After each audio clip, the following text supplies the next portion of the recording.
Yeah, that sounds like a good idea. Let's bet the house on one guy's plan. Why even have the nuclear guy on this panel to begin with? This does not mention the fact that over the past decade, the United States government and many states have invested billions of dollars in solar and wind technology, and it still does not hold a candle to fossil fuels in terms of reliability and scalability. Bill Nye the Science Guy.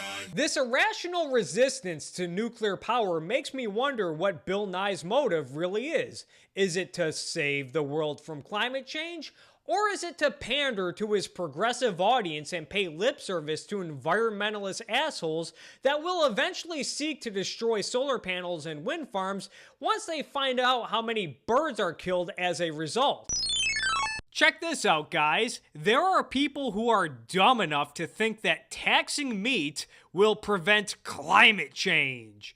Of course, taxing meat will drive up the cost of food, which will screw over poor people who are already struggling to pay for food. You ever notice how the solutions for climate change go against everything the left claims to stand for? Progressives love to say that they care about the poor and they fight for the little guy and screw the top 1% and to hell with the greedy corporations.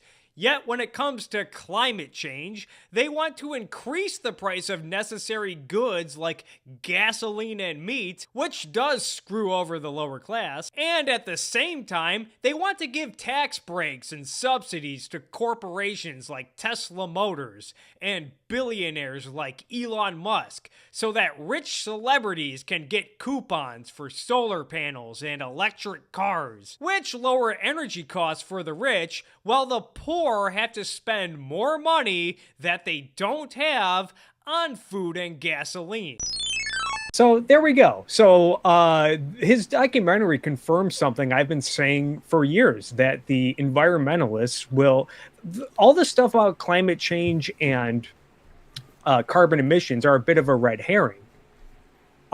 Because as we see, as I've been saying for years, they're eventually going to turn on the so-called renewables. They're going to turn on solar and wind because they do have an impact on nature. And that is really the standard for a lot of environmentalists, the more extreme ones, is they want to have as little impact on nature as possible. This is why they've been a long hostile toward hydroelectric power, which Michael Moore addresses in this documentary because it has an impact on the aquatic wildlife. This is why they don't even mention nuclear power as a possibility, as an alternative, even though it's way more efficient and does not produce carbon emissions. So yeah, he's just basically, and additionally, another criticism I've had of the whole the left's approach to climate change is it goes against everything or a lot of what the left claims to stand for. And one of those issues is corporate subsidies. The fact that their approach to climate change has been giving subsidies and tax breaks to a lot of corporations like Tesla and Solyndra. And Michael Moore even goes as far as saying the Sierra Club and Bill McKibben and Al Gore, all of these green grifting goofs, as I call them, they're all getting these government favors and subsidies and tax dollars to save climate change. And I've said this is a huge contradiction with the left's because they're against giving corporations subsidies and tax breaks and whatnot. So later on in this video, I believe it is... I guess this is just a long way of saying I was right all along, and you can thank me later. Subscribe to me on YouTube.